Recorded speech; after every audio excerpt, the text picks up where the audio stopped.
அன்பான தமிழ் நெஞ்சங்களுக்கு வணக்கம். இன்னைக்கு நம்ம சேனல்ல தமிழ் கடவுள் முருகப்பெருமான் ஏன் அவதரித்தாரு?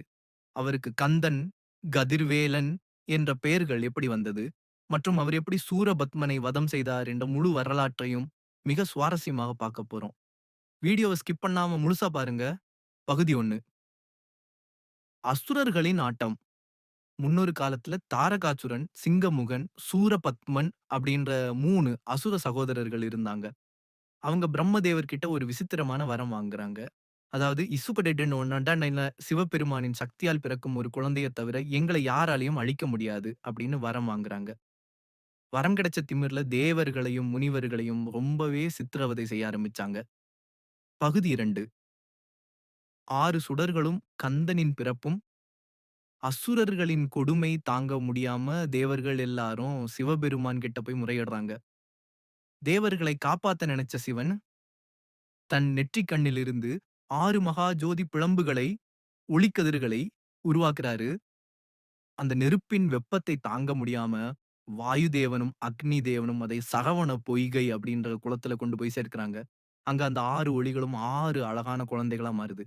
அவங்கள கார்த்திகை பெண்கள் வளர்க்கறாங்க.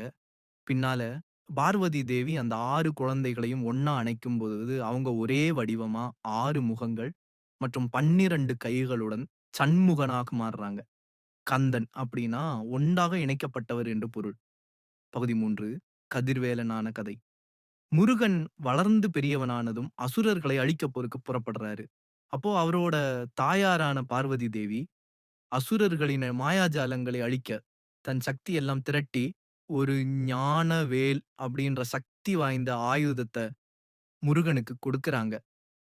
ஒளியும் கூர்மையும் மிக்க அந்த பெருமை வாய்ந்த கதிர்வேலை கையில் ஏந்தியதால் முருகனுக்கு கதிர்வேலன் என்ற பெயர் வந்தது நண்பர்களே. பகுதி 4. மிரள வைக்கும் சூரசம்ஹாரம். முருகப்பெருமான் தன் படைத்தளபதி வீரபாகு மற்றும் தேவர்களுடன் சென்று அசுரர்களுடன் மாபெரும் போர் புரிகிறாரு. தாரகாசுரனையும் சிங்கமுகனையும் அழிச்ச பிறகு இறுதியா சூரபத்மனுடன் போர் நடக்குது. சூரபத்மன் தன் மாயாஜால சக்தியால கடலின் நடுவே ஒரு பிரம்மாண்டமான மாமரமாக மாறி தலைகீழாக நிக்கிறான். இதை உணர்ந்த கதிர்வேலன் தன் கையில் இருந்த ஞான வேலை விசிறி அடிக்கிறார். அந்த வேல் பாய்ந்து சென்று அந்த மாய மாமரத்தை நடுவிலே 2ஆக பிளக்கிறது. பகுதி 5.